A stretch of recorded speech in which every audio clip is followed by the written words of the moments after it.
ولسمشر غني نن ورځ له امرالله صالح سره خپل واک شریک کړ. ولسمشر غني ولې داسې کار وکړ؟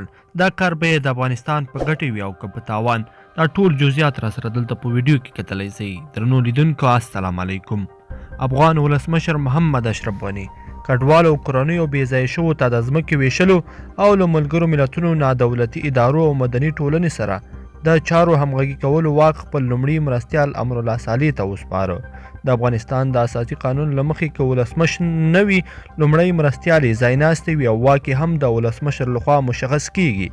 د دغه فرمان له مخې چې کاپي په خواله رسنیو کې خپره شوې، د حکومت د چارو د اغېزناک او سم مدیریت او سمون راوستلو لپاره دا واک ښاغلي صالح ته سپارل کیږي.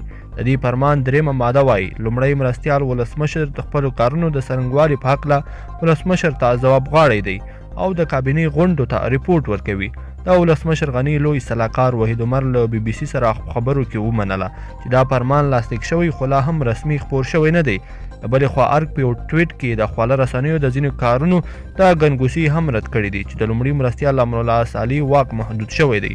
ولسمشر غني د ولسمشرۍ د لومړي مرستیال د واک په خوندي ساتلو سره په یو فرمان کې نوموړي ته یو برخه ځانګړی واک هم سپارلی دی. خواله رسنیو کې دا ګنګوسي بې بنسټه دي چې د نوموړي واک محدود شوی دی. ښاغلي صالح د ملي امنیت لوی ریاست مشر تیر شوی او د افغانستان په امنیتي برخه کې وتلې څېره بلل کیږي. درنو لیدونکو په دې هیله چې دا ویډیو به مو راسره تر پایه پورې لیدلی وي. که مو ویډیو خوښه شوې ویډیو لایک کړئ او چینل هم سبسکرایب